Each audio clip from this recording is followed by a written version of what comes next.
আসসালামু আলাইকুম বন্ধুরা। আশা করি সবাই ভালো আছেন। ইদানিং সোশ্যাল মিডিয়া বা ইন্টারনেটে আমরা হান্টা ভাইরাস নিয়ে অনেক কথা শুনছি। অনেকেই ভাবছেন এটা হয়তো করোনার মতো নতুন কোনো ভাইরাস যা আবার মহামারী সৃষ্টি করবে। কিন্তু আসলে কি তাই? আজকের ভিডিওতে আমরা হান্টা ভাইরাস নিয়ে বিস্তারিত জানব এবং এর সত্যতা যাচাই করব। ২. হান্টা ভাইরাস কি নতুন? প্রথমেই বলে রাখি, হান্টা ভাইরাস কিন্তু একদমই নতুন কোনো ভাইরাস নয়।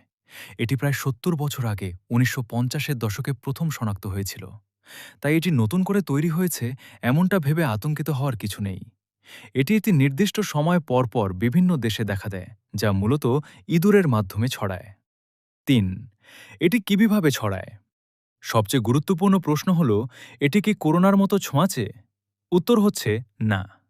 এটি সাধারণত মানুষ থেকে মানুষে ছড়ায় না। এটি ছড়ায় মূলত ইঁদুরের মাধ্যমে।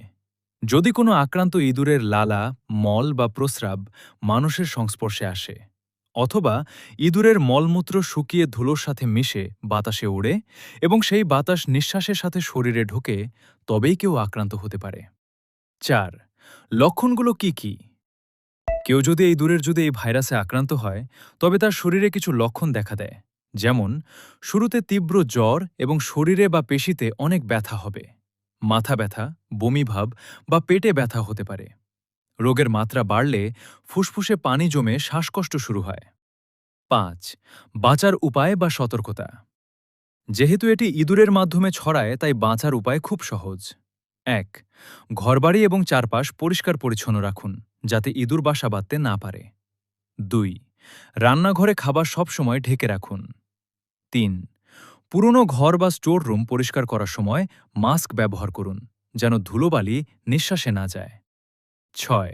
শেষ কথা, পরিশেষে বলতে চাই, হান্টা ভাইরাস নিয়ে ইন্টারনেটে ছড়ানো গুজবে কান দেবেন না।